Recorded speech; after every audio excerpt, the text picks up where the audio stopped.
Hello friends, welcome back to our channel stock mart once again.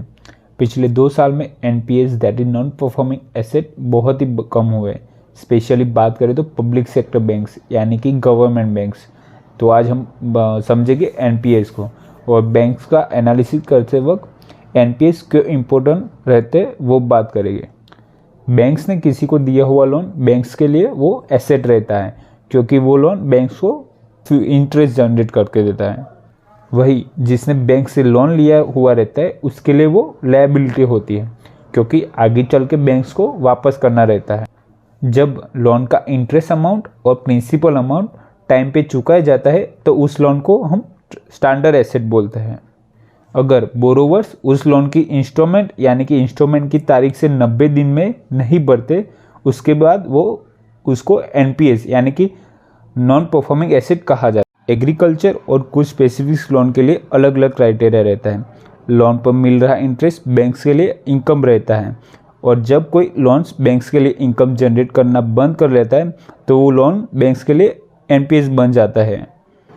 कई बार borrowers की पूरी जांच करके लोन दिया जाता है, तो कई बार पॉलिटिक्स पार्टी के इन्फ्लुएंस या फिर जान पहचान से लोन दिया जाता है, जिसमें बोरोवर्स का कुछ भी वेरीफाई नहीं किया जाता और कुछ भी गिरवी रखा नहीं जाता, जिससे एनपीएस बढ़ने का खतरा रहता है। एनपीएस को 3 कैटेगरी में क्लासीफाई करना पड़ता है: सब स्टैंडर्ड एसेट, डाउटफुल एसेट और लॉस एसेट।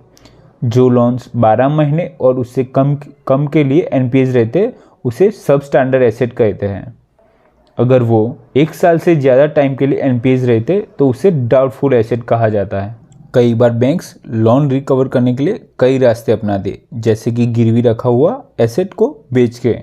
अगर लोन अनसिक्योर है यानी कुछ गिरवी रखे बिना दिया है, जैसे कि पर्सनल लोन, और अगर कोई अनसिक्योर लोन रीपे नहीं करता है तो उसे रीपे करना बैंक्स के लिए बहुत ही मुश्किल हो जाता है। तो उसी बैंक्स का मेन फोकस एनपीएस कम से कम कैसे रखा जाए, क्योंकि एनपीएस का फाइनेंशियल हेल्थ पे बहुत ही असर पड़ता है। ज़्यादा एनपीएस की वजह से बैंक्स के पास फंड की कमी भी रहती है। पास्ट में यस बैंक्स के साथ हो चुका है।